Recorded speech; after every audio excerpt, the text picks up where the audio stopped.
वनुसल्ली वनुसल्लिम अला रसूलिहिल करीम अम्मा बाद फ़अऊज़ु बिल्लाहि मिनश शैतानिर रजीम बिस्मिल्लाहिर रहमानिर रहीम। हमारा सिलसिलावार ये दर्स सीरत रसूल का चल रहा है। कल हमने 1 हिजरी के वाक़यात पढ़े थे कि 1 हिजरी में क्या क्या हुआ। तो 2 हिजरी के जो बड़े बड़े अहम वाक़यात, उनमें पहला वाक़या ये हुआ, यानी किबला की तब्दीली हुई। मुसलमान मक्का में नमाज़ पढ़ते थे तो मक्का में बैतुल मक़दस की तरफ मुँह करके नमाज़ पढ़ते, लेकिन वहाँ ये तत्बीक हो सकती थी कि बैतुल्लाह और बैतुल मक़दस को ना एक सिमत में इकट्ठा किया जा सकता था। अब जब मदीना पाक में आ गए मुसलमान तो एक तरफ बैतुल मक़दस हो गया, दूसरी तरफ की बैतुल्लाह हो गया, तो यूं एक सिमत में इकट्ठा नहीं किया जा सकता था। तो आका अलैहिस्सलाम की ख्वाहिश थी कि बैतुल मक़दस से किबला तब्दील हो के बैतुल्लाह हो जाए। अब इसका कुरान मजीद में तज़किरा है कि ऐन हालत नमाज के अंदर आका अलैहिस्सलाम अल्लाह तबारक व तआला की बारगाह में ये आरजू कर रहे हैं कि मौला बैत किबला को तब्दील फरमा दे। और ये बात ज़हन में रहे कि आका अलैहिस्सलाम के मदीना आने के 16-17 माह तक मदीना के अंदर नमाज बैतुल मक़दस की रमू करके पड़ेगी। क़द नरा तक़ल्लुब वजहिक फ़िस समाई फ़लनुवल्लियन्नक क़िबलतन तर्दाहा फ़वल्लि वजहक शत्रल मस्जिदिल हराम। ये पारा नंबर 2 जब शुरू होता है ना, तो उसके शुरू में पहले दूसरे पारे के शुरू की जो आयतें हैं ना, उसके अंदर ये सारा वाक़या है। यानी पहला जो रुकू है, पहला एक रुकू तकरीबन 16 से 18 लाइनें, आप उसका तर्जुमा पढ़ेंगे, उसमें सारा यही बयान हुआ। फरमाया, ए महबूब, बेशक हमने आपको आसमान की जानिब अपना चेहरा बार बार फेरते देखा है, तो ज़रूर हम उसी किबला की तरफ आपको फेर देंगे जिससे आप राज़ी हैं। तो ए महबूब, अपना रुख मस्जिद हराम की तरफ फेर ले। उसी वक्त अल्लाह ने पहले आका अलैहिस्सलाम के चेहरा अक़दस के खिराम नाज को बयान किया, साथ हुक्म हो गया कि अपना चेहरा मस्जिद हराम की तरफ फेर ले। तो कहते हैं कि आका अलैहिस्सलाम ने हालत नमाज के अंदर, ये ज़ुहर की नमाज हो रही थी, तो हालत नमाज के अंदर आका अलैहिस्सलाम ने अपना चेहरा जो है वो मस्जिद बैतुल मक़दस से मोड़ कर बैतुल्लाह की तरफ फरमा लिया। अब मनकूल है कि हुज़ूर अलैहिस्सलाम जब ये वाक़या पेश आया तो किसी सहाबिया के यहाँ तशरीफ़ फरमा थे, किसी मसले में हुज़ूर अलैहिस्सलाम वहाँ गए हुए थे, तो ज़ुहर की नमाज का वक्त आ गया, तो हुज़ूर अलैहिस्सलाम ने उन सहाबा के साथ जो साथ गए हुए थे, ज़ोहर का वक्त था तो नमाज शुरू फरमा दी। एक रिवायत में है ये बनी सलमा की एक मस्जिद बनी हुई थी। मस्जिद किबला तैन जो है, अगर इसको पुराने अंदाज में याद करें तो इसको कहते हैं मस्जिद बनी सलमा। आज मस्जिद किबला तैन उसका नाम है, उसके 2 किबले। तो कहते हैं आका अलैहिस्सलाम ने वहाँ नमाज पढ़ रहे थे नमाज, और दूसरी रकत के रुकू में थे। ज़ोहर की नमाज थी और दूसरी रकत का रुकू था कि तहवील किबला की वही नाजिल हुई। आप उसी वक्त मक्का मुअज़्ज़मा की जानिब फिर गए और जो सफ़े आपके पीछे थी वो भी फिर गई, और इस तरह नमाज पूरी की गई। अब 2 रकतें बैतुल मक़दस की तरफ हो गई थी और अगली 2 रकतें चूँकि वही आ गई, तो हालत नमाज के अंदर हुज़ूर अलैहिस्सलाम बैतुल्लाह की तरफ मुँह फरमा ली। तो ये किबला की तब्दीली इस अंदाज में हुई। अब अगर आप इसको हम पढ़ना चाहें तो हमारी मशहूर हदीस की किताबें, बुखारी, मुस्लिम, तिरमिज़ी, नसाई, हर हदीस की किताब के अंदर ये रिवायतें मौजूद। अब देखें ना, हदीस की किताब में रिवायत मौजूद ना भी हो, मैं तो कुरान पढ़ रहा हूँ ना, मैं आपको बता रहा हूँ कि दूसरे पारे को शुरू से लेंगे तो ये सारी आयतें आती हैं उसके अंदर। कि वो सहाबा जिनमें हज़रत बरा बिन मारूर थे, हज़रत असद बिन ज़ुरारा थे, वो जो बैत आका अलैहिस्सलाम के साथ बैत में शामिल थे, अवाइल से मदीना से गए थे लोग, उनका तो पिछली हिजरी में इंतकाल हो गया। तो इस पर सवाल हुआ आका अलैहिस्सलाम की बारगाह में कि या रसूलल्लाह, तो उनकी नमाजें सही हुई फिर, क्योंकि वो तो बैतुल मक़दस की तरफ मुँह करके नमाज पढ़ते थे। तो इसका शेख लिखते हैं, बाद मुसलमानों ने उन लोगों के बारे में जो तहवील किबला से पहले ही इस जहान से रुखसत हो गए, जैसे हज़रत बरा बिन मारूर, हज़रत असद बिन ज़ुरारा रज़ी अल्लाह ताला दरियाफ्त करने लगे कि इनकी नमाज़ों का क्या हाल है, क्योंकि उन्होंने तो बैतुल मक़दस की जानिब नमाज़ें पढ़ी थी। इस पर अल्लाह तबारक व तआला ने ये आयत करीमा नाजिल फरमाई, वमा कान अल्लाहु लियुदिअ ईमानकुम, नहीं है अल्लाह को तुम्हारे ईमान को अल्लाह राएगा नहीं फरमाएगा।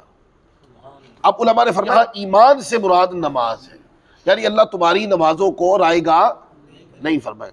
अब आसान है इस मसले को समझना। उस वक्त हुक्म उस तरबू करने का था, लिहाजा जितनी नमाजें उस तरबू करके पढ़ी गई वो सारी उस तरह दुरुस्त हो गई, और जब तहवील किबरा हो गया तो फिर इस तरह जितनी नमाजें पढ़ी जाएंगी वो दुरुस्त होंगी। आप देखें ना, एक नमाज भी आधो आध हो गई, उसकी 2 रखते इधर होगी 2 रखते इधर हो गई, लिहाजा 2 रखते जो उधर हुई बैतुल मक़दस की तरफ वो भी दुरुस्त हुई, और जो 2 रखते बैतुल्लाह की तरफ हुई वो भी दुरुस्त हुई। अच्छा, फिर कहते हैं जब तहवील किबला का वाक़या हुआ तो मस्जिद नबवी की दोबारा तामीर हुई, और मस्जिद कुबा, जैसे मैंने आपको कहा इस्लाम की पहली मस्जिद मस्जिद कुबा थी। अब ज़ाहिर है उसका जो इंतज़ाम था नमाज पढ़ने का वो तो बैतुल मक़दस की तरफ था। इस तरह मस्जिद नबवी बनी तो उसका भी इंतज़ाम बैतुल मक़दस की तरफ था। किबला की तब्दीली हो गई तो फिर उनको दोबारा तामीर किया गया और उनकी सिमत नमाज जो है वो बैतुल्लाह की तरफ बनाई गई। अच्छा, ये वाक़या अहम वाक़या दूसरी सिने हिजरी में हुआ। अच्छा, दूसरा अहम वाक़या वो मौला कायनात अली मुर्तज़ा शेर खुदा करमल्लाहु तआला वजहुल करीम और शहज़ादी कायनात सय्यदा फ़ातिमा ज़हरा सलामुल्लाहि अलैहा व रज़ियल्लाहु तआला अन्हा का निकाह हुआ है दूसरी सने हिजरी के अंदर। और कहते हैं बवक्ते निकाह सय्यदा पाक खातून जन्नत सलामुल्लाहि अलैहा व रज़ियल्लाहु तआला अन्हा की उम्र शरीफ 16 साल और बाज़ रिवायात में 18 साल थी, और मौला कायनात अली मुर्तज़ा शेर खुदा करमल्लाहु तआला वजहुल करीम की उम्र मुबारक उस वक्त 21 साल 5 माह थी जब आपकी शादी हुई। और आका अलैहिस्सलाम की बज़ाहिर है कि जब बेटी होती है तो मुख्तलिफ जगहों पे पैगाम निकाह आते हैं, और हो बेटी हुज़ूर अलैहिस्सलाम की तो लोग शर्फ चाहेंगे कि ये रिश्ता हमारे साथ जुड़ जाए, कि अजीम रिश्ता और आका अलैहिस्सलाम के साथ डायरेक्ट ताल्लुक जुड़ जाएगा। तो इस तरीके से सैयदा पाक के लिए मुख्तलिफ जगहों से पैगाम निकाह आए।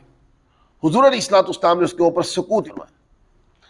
तो हज़रत उम्मे ऐमन जो आका अलैहिस्सलाम की खादिमा थी, जो आका अलैहिस्सलाम को विरासत में मिले थी, जो आपके वालिद गिरामी की खादिमा थी, हज़रत उम्मे ऐमन, उन्होंने मौला कायनात अली मुर्तज़ा को तरगीब दिलाई कि आप जाएं और पैगाम निकाह भेजें। उस वक्त उर्फ ये था भाई, पैगाम निकाह भेजा जाता था। आज उसकी शेप बदल गई है, आज उसको रिश्ता लेने जाना कहा जाता है। उस वक्त भी जो पैगाम निकाह होता था वो भी किसी बुजुर्ग बंदे के जरिए भेजा जाता था। अगर एक्सेप्ट कर लिया जाए, कबूल कर लिया जाए तो ठीक है, अगर रद्द कर लिया तो फिर रद्द कर दिया जाए। लेकिन ये वाली रीत कि लड़के की तरफ से पैगाम निकाह दिया जाता है लड़की को, ये अमूम इसका रहा है। वैसे लड़की लड़के को भी दे सकती है, जैसे सय्यदा खदीजतुल कुबरा बारगाह रिसालत बाप में पैगाम भेजती है, ठीक है ना। लेकिन ज्यादा उर्फ ये रहा कि लड़के की तरफ से पैगाम निकाह जाता था किसी बुजुर्ग हस्ती के जरिए, जैसे आज जाता। तो जब उम्मे अमर रज़ियल्लाहु ताला ने तरगीब दिलाई कि आप जाएं, तो मौला कायनात ने फरमाया कि मुझे शर्म आती है। इसके बाद हज़रत मौला कायनात रसूल पाक सल्लल्लाहु अलैहि वसल्लम की खिदमत में हाजिर हुए और आपको सलाम किया, और हुज़ूर अलैहिस्सलाम ने सलाम का जवाब देते हुए फरमाया, ए अबू तालिब के फर्जंद, क्या बात है, कैसे हमारे पास आना हुआ। अर्ज़ किया कि मैं इसलिए हाजिर हुआ हूँ कि मैं फ़ातिमा रज़ियल्लाहु ताला अन्हा का प्याम अपने लिए पेश करूँ। इस पर रसूलुल्लाह सल्लल्लाहु अलैहि वसल्लम ने मरहबा व अहलन, आका अलैहिस्सलाम ने फरमाया, इससे ज़्यादा कुछ नहीं फरमाया। अनस इब्न मालिक रज़ियल्लाहु ताला अन्हु बयान करते हैं, उस वक़्त मैं रसूलुल्लाह सल्लल्लाहु अलैहि वसल्लम के पास मौजूद था।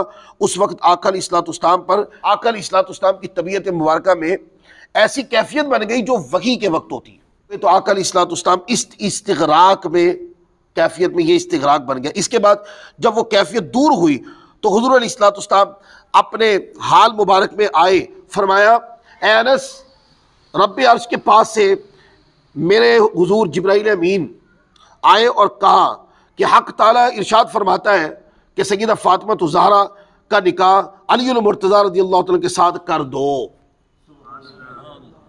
तो ए अनस, जाओ हजरत सईदा सिद्दीक़ अकबर को, फारूक आजम को, उस्मान गनी को, हजरत तलहा को, हजरत जुबैर और जमात अंसार को बुला लाओ। जब ये सब हाजिर हो गए तो हुज़ूर अलैहिस्सलाम ने बलीग़ खुतबा पढ़ा। फिर हमद इलाही में फरमाया इस पर रब्बुल इज़्ज़त की हम्द व सना और निकाह की तरगीब। इसके बाद सैयदा फातिमा ज़हरा का निकाह और मौला कायनात के साथ 400 मिसकाल चांदी महर अक़द बांधा और फरमाया ए अली तुम कबूल करते हो, राज़ी हो? और हज़रत अली मुर्तज़ा ने अर्ज़ किया मैं कबूल किया, मैंने कबूल किया, और ये निकाह कायम हो गया। तो इसमें जो अहम बात है, ये निकाह जो है ये अल्लाह तबारक व तआला की बारगाह में, यानी इसके बाकायदा हुजूर पे वही नाजिल हुई इस निकाह पाक की, क्योंकि इससे आगे आका अलैहिस्सलाम का नस्ब पाक चलना था। देखें कितनी रिवायात है कि नस्ब हमेशा कहाँ से चलता है? मर्द से चलता है ना नस्ब, यही उर्फ है ना। लेकिन आका अलैहिस्सलाम ने फरमाया कि मेरा नस्ब मेरी बेटी से चलेगा। अब सैयदा पाक के शहजादे कितने थे? 2 शहजादे थे, इमाम हसन, इमाम हुसैन। जो इमाम मुहस्सिन थे, वो नाम है, मोहसिन नाम नहीं होता, मुहस्सिन होता है नाम, जो 30 साहबजादे थे, बाज़ किताबों में आता है। लेकिन वो छोटी उम्र में ही विलादत से कुछ ही अरसे के बाद वो फौत हो गए थे। लेकिन 2 ही साहबजादे थे, हसनैन करीमैन तय्यबैन ताहिरान आबिदैन, ठीक है। इन दोनों से सैयदा पाक का नस्ब पाक चला है। आज भी, आज आप गौर कर लें इसके ऊपर, मौला कायनात रज़ी अल्लाह ताला अन्हु ने सैयदा पाक के विसाल ज़हरी के बाद शादियाँ फरमाई थी, बल्कि एक शादी तो सैयदा पाक के कहने पे की मौला कायनात ने। और वो निकाह जो है सैयदा पाक ने फरमाया अगर मैं दुनिया से चली जाऊं तो आप मेरे बाद मेरी भांजी से शादी करेंगे। और वो भांजी कौन थी? वो सैयदा ज़ैनब की बेटी सैयदा उमामा थी। और फिर क्या हुआ? सैयदा पाक के विसाल के बाद मौला कायनात रज़ी अल्लाह तआला की शादी जो है वो सैयदा फातिमा ज़हरा की भांजी सैयदा ज़ैनब की बेटी के साथ हुई, और उनमें से भी उस फर्जंद थे। फिर उसके बाद मौला कायनात की दीगर शादियाँ हुई, ठीक है। आपकी औलाद पाक हुई जिसमें हज़रत अब्बास का जिक्र भी आता है, और आपकी औलाद में नामों में हज़रत उस्मान भी थे, अबू बकर भी थे, हज़रत उमर भी थे, और भी नाम थे। ये शिया कुतुब के अंदर लिखे हैं नाम, मारिफतुल आइम्मा उनकी किताब, उसके अंदर ये सारी बातें दर्ज की गई। लेकिन एक सवाल है, मौला कायनात रज़ी अल्लाह ताला अन्हु की सिर्फ उस औलाद को सैयद कहा गया है जो सैयदा पाक के बतन अतर से। बाकी औलाद को बड़ा होने का शरफ दिया गया है कि ज़ैनब बड़ों की औलाद जो है उनको इज्जत वकार बुलंदी तो मेरी निस्बत उनकी मौला कायनात से हो गई। लेकिन जो सैयद पाक है ना, वो सिर्फ सैयदा पाक के औलाद पाक से, यानी हसनैन करीमैन से जो नस्ब चले हैं, ये असल में सैयद कहलाए। इमाम हसन मुज्तबा का जो नस्ब है वो हज़रत इमाम हसन मुसन्ना से चला, और इमाम हुसैन मुर्तज़ा का जो नस्ब है ये इमाम अली ज़ैनुल आबिदीन से चला। फिर उसके अंदर आइम्मा अतहार अहले बैत आए। अब मैं यहाँ एक हमारा गिला भी है, वो यहाँ शिया उलमा से, वो इमाम हुसैन रज़ी अल्लाह तआला के नस्ब पाक में आइम्मा को मानते। यार इमाम हसन पाक की नस्ल पाक से जो औलादें आगे चली वो इमाम नहीं थे, हम तो सारे को मानते यार। और फिर मतलब एक मिसाल, इमाम अली ज़ैनुल आबिदीन के फर्जंद इमाम मोहम्मद अल बाकिर, वो उनको इमाम मानते हैं। तो बकिया जो इमाम ज़ैनुल आबिदीन के साथ वो इमाम बनने की सलाहियत नहीं रखते थे। फिर आगे इमाम मोहम्मद अल बाकिर के साहबजादे इमाम जाफिर है, ठीक है। क्या इमाम जाफिर सिर्फ इमाम मोहम्मद अल बाकिर के बेटे? उनके और भी बेटे थे, तो सिर्फ इमाम जाफिर सादी के इमाम क्यों? सारी औलाद इमाम क्यों नहीं है? ये आइम्मा अतहार, ये आका अलैहिस्सलाम का नस्ब खून है, जहां से जो भी फर्जंद पैदा होगा वो इमाम ही होगा, वो मुक्तदाए दीन होगा। उसकी रिस्पेक्ट जो है वो आने रसूल के उन्वान से, सैयद पाक होने के उन्वान से की जाएगी। लिहाजा ये जो तकसीम शिया उलमा ने की हमें बिल्कुल पसंद नहीं। हम तो इन बुजुर्ग हस्तियों की सारी औलाद को जो है ना वो इज्जत और वकार और शर्फ से मानते हैं, सबको इमाम मानते हैं। देखो ना, अगर हम इमाम आज़म अबू हनीफा को इमाम मानते हैं तो उससे ऊपर बुजुर्ग हस्तियों को कौन इमाम मानेंगे भाई? मौला कायनात रज़ी अल्लाह ताला अन्हु की कितनी औलाद है? इधर 2 साहबजादे हसनैन करीमैन, ठीक है, हजरत अब्बास अलमदार रज़ी अल्लाह ताला अन्हु जिनका जिक्र करबला के मैदान में आता है, क्या उनको इमाम मानते हैं कि नहीं हम? वो सैयदा पाक के बतन असर से नहीं थे, वो इमाम हसनैन करीमैन से उनका आगे नस्ब नहीं चला। सिर्फ मौला कायनात की औलाद थे तो भाई पाकों की औलाद है तो हमारे लिए तो इमाम पाक ही हो। लिहाजा अकीदा वो रखना चाहिए जिसके अंदर जामयियत हो, इनफिरादियत नहीं होनी चाहिए। अच्छा, फिर ये 2 हिजरी के अंदर एक वाक़या और हुआ। 2 हिजरी में अहकाम भी आए, क्योंकि सूरत बकरा नाजिल होना शुरू हो गई थी। अब सूरत बकरा के अंदर ज़कात का हुक्म भी 2 हिजरी में नाजिल हुआ, रोज़े का हुक्म भी 2 हिजरी को नाजिल हुआ। फिर इसी तरह अपना ईद नमाज, ईद उल फित्र का, फिर सदका फित्र का, ये सारे अहकाम 2 हिजरी में आए, क्योंकि सूरत बकरा नाजिल होने लग गई थी ना। तो आप देखें सूरत बकरा में है ये सारे अहकाम। फिर इसी तरह जिहाद और किताल का जो हुक्म था, काफिरों के साथ जिहाद करें, ये हुक्म भी 2 हिजरी को नाजिल हुआ। फिर इसी तरह गज़वा, मुख्तलिफ गज़वात जो छोटे पैमाने पे हुए, उनमें गज़वा अबवा ये भी था। फिर सिराया दार अरकम ये भी इसमें हुआ। फिर हज़रत अमीर हमज़ा रज़ियल्लाहु ताला अन्हु कुफ़ार का एक काफ़िला था, उसकी सरकोबी के लिए हज़रत अमीर हमज़ा रज़ियल्लाहु अन्हु को आका अलैहिस्सलाम ने भेजा। फिर सिरिया साद बिन अबी वक़ास, इधर भी काफिरों का एक लश्कर था जो काफिला जा रहा था। आका अलैहिस्सलाम ने साद बिन अबी वक़ास को उनकी तरफ भेजा। फिर ग़ज़वा बवात ये भी इसमें हुआ, और ग़ज़वा अशीरा भी हुआ। और मौला कायनात अली मुर्तज़ा की एक कुनियत है ना, अबू तुराब है, अबू तुराब कुनियत है ना। आका अलैहिस्सलाम ने प्यार से बुलाया तो आप पसंद किया करते कि मुझे अबू तुराब कहोगे, कि हुज़ूर ने यह फरमाया। ये जो अबू तुराब कुनियत है ये भी 2 हिजरी को आका अलैहिस्सलाम ने अदा फरमाई थी। हज़रत अम्मार बिन यासिर फरमाते हैं कि मैं और मौला कायनात अली मुर्तज़ा रज़ियल्लाहु ताला ग़ज़वा अशीरा में खजूर के एक दरख्त की जड़ में सो रहे थे, तो वो ज़मीन रेतली थी, हम गर्द आलूद हो गए, यानी कपड़ों में मट्टी शट्टी लग गई हमारे। फिर हुज़ूर अलैहिस्सलाम हमारे सिरहाने तशरीफ़ लाए और हमें जगाया, और अली मुर्तज़ा शेर खुदा करमल्लाहु ताला वजहहु को फरमाया, या अबा तुराब, ये कहकर हुज़ूर ने बुलाया। वहां से मौला कायनात की ये कुनियत बन गई। ग़ज़वा बदर ऊला, या इसको सफ़वान भी कहते हैं, ये भी इसी 2 हिजरी में पैदा हुआ कि मदीना की चरागाह से कर्ज़ बिन जाबिर फ़िहरी उन ऊँटों को हाँक कर ले गए जिनमें हुज़ूर अलैहिस्सलाम के भी ऊँट थे। एक शख्स था, वो आया मदीना पाक के अंदर और ऊँटों को हाँक के ले गया, और हुज़ूर अलैहिस्सलाम के ऊँट भी ले गए। तो उसको फिर उसकी सरकोबी के लिए आका अलैहिस्सलाम ने मौला कायनात अली मुर्तज़ा को भेजा, जिसमें ज़ैद बिन हारिसा और दीगर लोग थे। उन्होंने जाके बदर के मुकाम पे उसको पकड़ा और हुज़ूर अलैहिस्सलाम के ऊँट वापस लेके आए। फिर इसी तरह सरिया अब्दुल्ला बिन जहश, ये भाई थे हज़रत ज़ैनब बिनते जहश जो उम्मुल मोमिनीन बनी, जिनका आका अलैहिस्सलाम के साथ निकाह हुआ था। ये एक गज़वा था, इसके ऊपर ये भी इसमें ही हुआ 2 हिजरी के अंदर। अब 2 हिजरी में जो सबसे मेजर काम हुआ है वो 3 है। एक किबला की तब्दीली, एक मौला कायनात अली मुर्तज़ा की शादी, और अहकाम दीन। और चौथी बात यह थी कि यही 2 हिजरी का ही वक्त था जब ग़ज़वा बदर हुआ, और ये रमज़ान मुबारक में हुआ। रमज़ान मुबारक की 17 तारीख को ये वाक़या हुआ। और वो क्या, वो ऐसा हुआ कि काफिरों का ना एक काफिला ये बड़ी आसान अल्फाज में इसको आप याद कर सकते हैं। काफिरों का एक काफिला था जो सादो सामान से भरा, वो मदीना पाक से गुजर कर ना शाम जाते थे तिजारत करने। अब मुसलमानों का तो मालो मता लूट लिया उन्होंने, कारोबार जायदाद सब काफिरों ने लूट ली। अब उसका बदला देना था। तो आका अलैहिस्सलाम को पता चला कि वो काफिला जो है शाम से कमाई करके वापस आ रहा है। इसके लिए आका अलैहिस्सलाम ने 2 बंदों की ड्यूटी लगाई, हज़रत तलहा बिन उबैदुल्लाह और हज़रत सईद बिन ज़ैद को भेजा कि सूरत हाल काफिले की ढूंढ के आए, पता करके आए। तो उन्होंने आकर बताया कि काफिला जो है वो वापस आ रहा है और इधर से गुजरेगा। और काफिले की सिपा सलारी उस वक्त अबू सुफियान कर रहे थे, क्योंकि ईमान नहीं लाए थे, वो बाद में ईमान लाए। तो उनको पता चल गया कि मुसलमानों को पता चल गया कि ये काफिला वापस आ रहा है।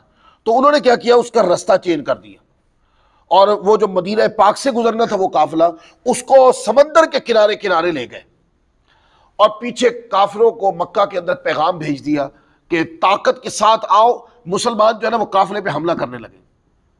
तो काफिर लोग निकल के आ गए, और वो तो मौका चाहते थे कि मुसलमानों के साथ लड़ाई करें। अब मुसलमान भी चाहते थे, क्योंकि मुसलमानों ने 13 साल जुल्म बर्दाश्त किया था ना। अब 13 साल के बाद मुसलमान सब कुछ खो के आ गए थे, और मदीना में अंसार की सूरत में आकर फिर सब कुछ दिलवाया भी था उनको। लेकिन जाहिर अपना वतन तो छोड़ा था ना, 13 साल मारे तो खाई थे ना वहां। तो पैगाम भेजा, तो सरदारान मक्का जितने भी थे वो निकल के आ गए। उनके साथ 1000 से ज्यादा लश्कर था, सारे घोड़ों पर साजो सामान जंग का जिरे पहन कर वो लोग आ गए। अच्छा, काफिला जो था वो असल में एहतियात से गुजर के चला गया, लेकिन सरदारान मक्का निकल आए थे और इधर से लश्कर इस्लाम निकलकर वो बदर के कुओं के ऊपर जाके बैठ गए। आका अलैहिस्सलाम ने तैयारी फरमा दी। तो इस मुकाम पर ना सरदारान मक्का के माबैन ये तबादला हुआ, काफिला तो महफूज है, लिहाजा जंग की कोई जरूरत ही नहीं है, वापस चले। तो कहते हैं कि वो अबू जहल बोला कि हमें मुसलमानों के साथ लड़ना चाहिए, ताकि यही मौका है कि हम मुसलमानों को यहां पे खत्म कर देंगे। तो वो लोग क्या करते, वो रात के टाइम खवातीन वहां गंदी खवातीन का रक्स देखते और रात को शराबें पीते। यूं सफर करते करते वो बदर के मैदान में आ गए। अब बदर के मैदान में मुसलमान भी थे। तो आप देखिएगा, जो चीज जंग की वजह बनी वो एहतियात से गुजर गई। वो था वो काफिला सादो सामान का, वो गुजर गया, लेकिन जो कुफाराने मक्का थे ना, इनको रब्बी मार पड़ी और ये बदर के मैदान में आ गए। और बदर के मैदान में मुसलमान 313 थे, ये 1000 से भी ज्यादा थे। और मुसलमानों के पास जो ताकत थी ना, मुसलमानों के पास अल्लाह की ताकत थी, और मुसलमानों के पास सबसे बड़ी सिक्योरिटी रसूल पाक सल्लल्लाहु अलैहि वसल्लम की सूरत में थी। और फिर आका अलैहिस्सलाम ने यहाँ पर जंगी जो है वो तहजीब सिखाई।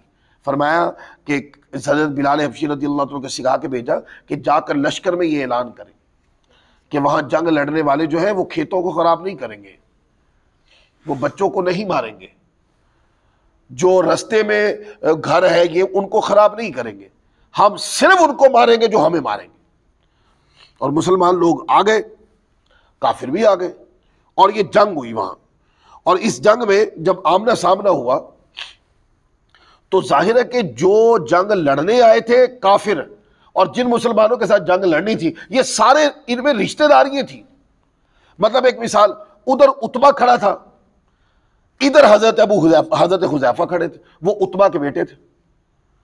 तो आमने सामने ऐसा हुआ कि उतबा आया, शैबा आया, और उतबा का बेटा वलीद बिन उतबा आया, और उन्होंने आकर ललकार के कहा कि हम आओ हमारे साथ जंग करो।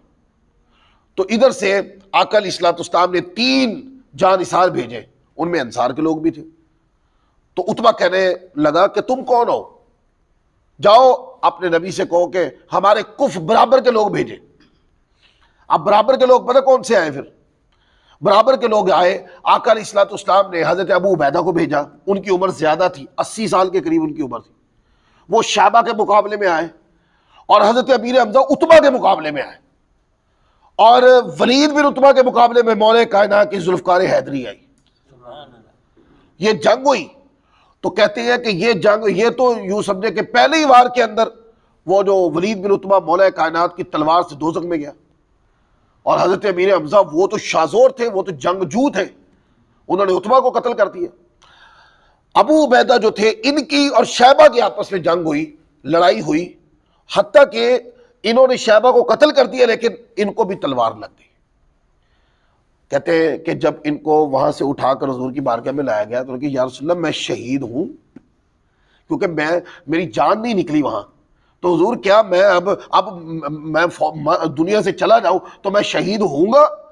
तो फरमाया हाँ बिल्कुल शहीद होंगे। तो बदर से वापसी के ऊपर एक मुकाम के ऊपर वो जख्म बहुत ज्यादा गहरा लग गया था, आप शहीद हो गए। उसके बाद फिर मुसलमानों ने जंग लड़ी, और मुसलमान 313 थे। आका अलैहिस्सलाम ने इसकी मैनेजमेंट की, और हुजूर अलैहिस्सलाम ने बताया कि तीर चलाने तो ऐसे चलाने। इस बड़ी मैनेजमेंट के साथ ये जंग लड़ी गई। और जो काफिर लोग थे उनके पास यूनिटी नहीं थी, हत्ता कि यही चीज वजह बनी कि वो हार गए जंग, और मुसलमान जंग जीत गए। और मुसलमानों में पुराना गुस्सा भी 13 साल की तकलीफें बर्दाश्त की गुस्सा भी था। और जब मुसलमान लड़े वहां पर, तो तब काफिरों को पता चला कि मुसलमानों की ताकत क्या है। वो तो मजाक उड़ाते थे मुसलमानों का, और कहते थे कि ये तो लागर हो गए यहाँ पर, इनको तो खाना पीना नहीं मिल रहा। लेकिन वही लोग जिनको काफिर तमस्खुर करते थे, उन्हीं लोगों ने जंग लड़ी, और 313 ने 1000 से ज्यादा के लश्कर को तहकीक कर दी। और ये जो 313 का लश्कर था, इनका हाल ये था कि इनके पास तो सवारियां पूरी नहीं थी, इन्होंने नेज़े बनाए तो दस्ती बनाए, और जिनके पास तलवारें नहीं हुजूर ने उनको छाल पकड़ा दी थी। तो वो इसी तरीके से लड़े तो अल्लाह की मदद फरिश्तों की सूरत में भी आई। तो बार कैफ मुसलमानों ने ये जंग जो है ये जंग जीत ली, और जब जंग जीती तो इस्लाम का दबदबा बन गया, गलबा आ गया इस्लाम। काफिरों को पता चल गया कि इस मुसलमान अब सिर्फ सिंगल नाम नहीं है, मुसलमान मुसलमान अब एक मदीना में एक रियासत बन चुके, और इनके साथ अब लड़ना आसान नहीं। तो ये जंग हुई। यही वो जंग है कि वो जो मक्का में अजियतें देने वाले थे ना, वो सारे काफिर यहां मारे गए, और जितने भी सरदारान मक्का थे, उमैया बिन खलफ है वो भी मारा गया, उतबा मारा गया, शैबा मारा गया, वलीद बिन जो है ना उतबा मारा गया, अबू जहल मारा गया।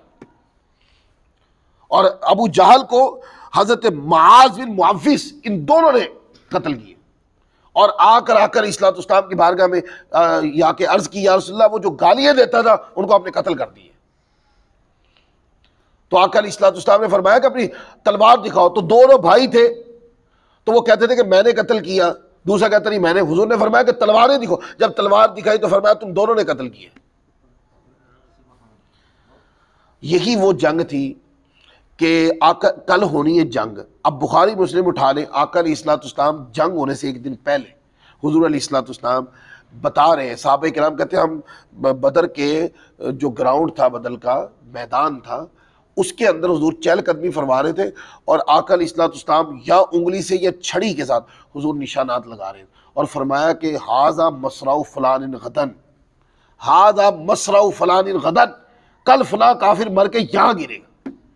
कहते हैं कि फिर अगला दिन आया, और जिसका नाम हुजूर ने लिया था वो काफिर उस दायरे कार में मरा पड़ा था। उमैया बिन खलफ हजरत बिलाल हबशी को रेत पे लिटा देता था, पत्थर रख देता था। हजरत बिलाल हबशी की तलवार से उमैया बिन खलफ जो है वो कत्ल किया, और इस तरीके से ये जंग मुसलमानों के लिए कामयाबी साबित हुई। और इस जंग के बाद फिर मुसलमानों का बैन अल-अक़वामी सफर शुरू हुआ। उसके बाद रियासत जो है ना एक्सपैंड होने लगी, और आका अलैहिस्सलाम का जो तारुफ है वो दुनिया के हुक्मरानों को बसूरत खत करवाया गया।